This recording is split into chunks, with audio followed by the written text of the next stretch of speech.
I just hit the kingpin. Now, I just hit the pin. I didn't hit anywhere near where the bird was. I'd be well below it.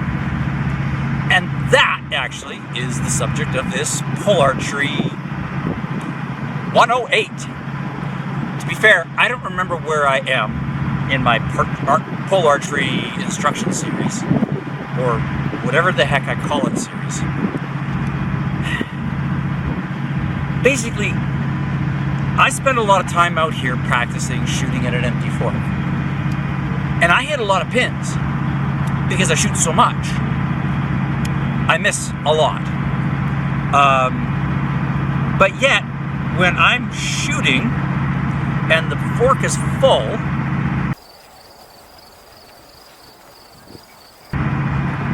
or it's just the king,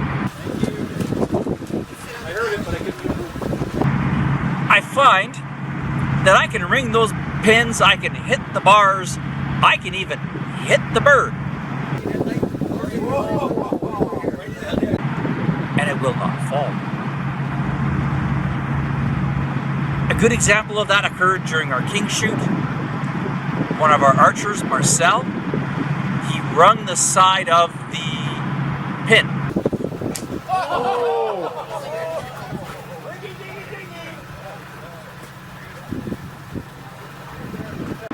Hit the king hard. Several people actually hit the feathers after he'd hit it, and it was loose. And the bird still did not fall until Richard came along and actually hit it with his arrow skidding up the side. You'll see that in one of my other videos because I published it in slow-mo, or as slow-mo as I can make it. It looks cool. Like, it really looks cool, especially when the wind carried it away ever so slowly. But once again, if you don't hit that bird just right, all the way up there, it's not coming off. So it does take quite a bit of impact force to remove those birds. And I ring that thing pretty hard some days.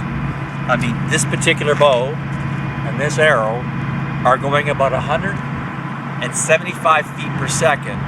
It weighs 650 grains. And that's, what would that be? About 49 pounds at this draw length. And I'm hitting something at 100 feet or 110 feet. The bottom of the fork is about 100 feet. I'm ringing someone's bell if I hit somebody with that thing.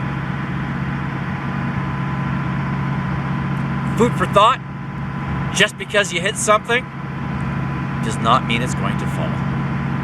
Keep having fun, guys.